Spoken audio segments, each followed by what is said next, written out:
Shalom, brothers and sisters. So there is movement in Iran. It looks like missiles being moved around and preparations maybe being made for an attack on Israel. So there's tension on those fronts. I'm sure Israel is keeping an eye on it. Then Israeli opposition leader Lapid has unveiled a comprehensive Middle East peace proposal, including Gaza and Lebanon ceasefire. Now, he's not in power at the moment. Netanyahu is. He's opposed to Netanyahu and everything he stands for and his government, and has been all along. He's also an independently wealthy multi-millionaire, if not billionaire, from the retail sector. So there's a very huge differentiation in values here and outcomes. He's pushing for power and control, and hence now has launched what he knows everybody's talking about and needs. So this is his discussion. His plan includes an end to the fighting with the Iranian terror proxies Hamas in the Gaza Strip and Hezbollah in Lebanon.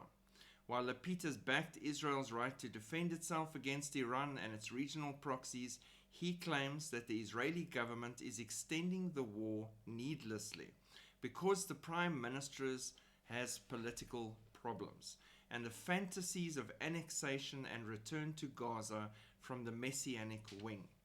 Now, there are those in Netanyahu's ruling coalition, the far right and the religious, that want to take Gaza back for the Jews when all the fighting is said and done, because rightfully so, they see it as remove the threat completely and resettle it with the Jews like it used to be before they handed it off to those people. Lapid said he welcomed the recent victory of US President-elect Donald Trump as a potential blessing for Middle East peace efforts. So again, Donald Trump being seen as a big lever to push peace because of his previous victory with the Abraham Accords. So he's looking very much forward to seeing Trump back in power, hoping that there will be an extension of the Abraham Accords or a strengthening of said accords. Now, I know what that sounds like in wording. I still do not believe Donald Trump to be the Antichrist, not by a long shot. I think the Antichrist is going to be a very amazing, powerful, enigmatic man that everybody's going to love and fawn over, and probably someone new on the scene. But we'll see. This is an administration, he says, that is not afraid of grand initiatives. Now, again, I would take anything he says with a pinch of salt, and I don't really trust him quite far because of who he is. But now that's him positioning a peace plan and everything laid out, a groundwork, so to say, built on what Israel is already busy with and working with and planning with.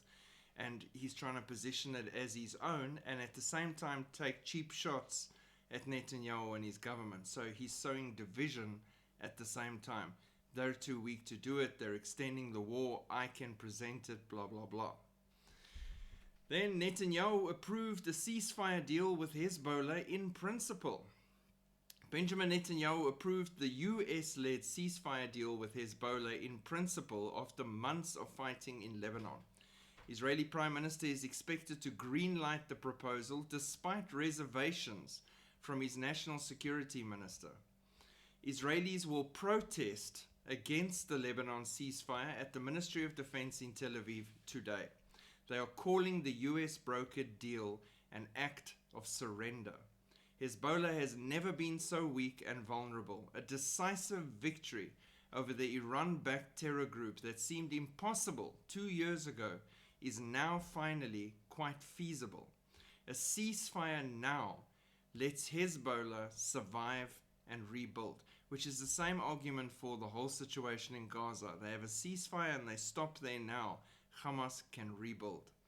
More Israelis are scratching their heads over the decision. One commenter described it as follows. This is brilliant.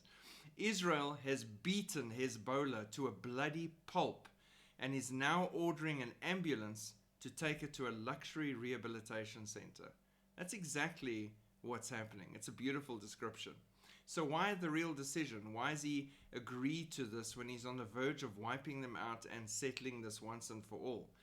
Biden is blackmailing Netanyahu into accepting the deal in exchange for the removal of the US arms embargo and the US veto in the UN Security Council that would force a ceasefire anyway.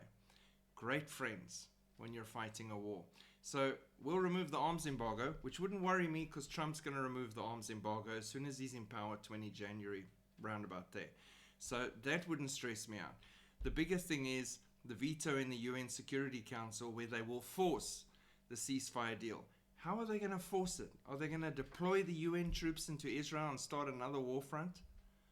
So I'm also scratching my head here as to what the heck Netanyahu is thinking here. The time for strength is now, in my opinion, but his best friend, the American Biden administration, is bullying them into a really tight spot right now, and he seems to be caving.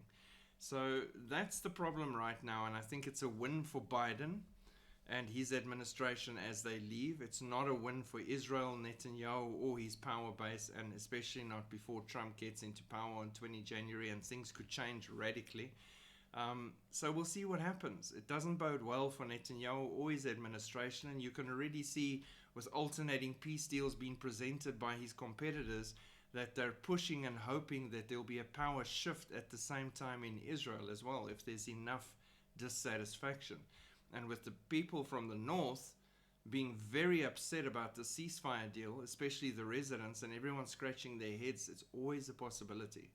So pray for Israel. We see more and more on a daily basis things falling into place for an agreement to be reached for peace and security in that entire volatile, hostile region, maybe for a period of 7 years, a strengthening of an agreement, a covenant with death, and it's all on the doorstep. It's right there, just waiting for the right man to step up and arrange everything and sign it.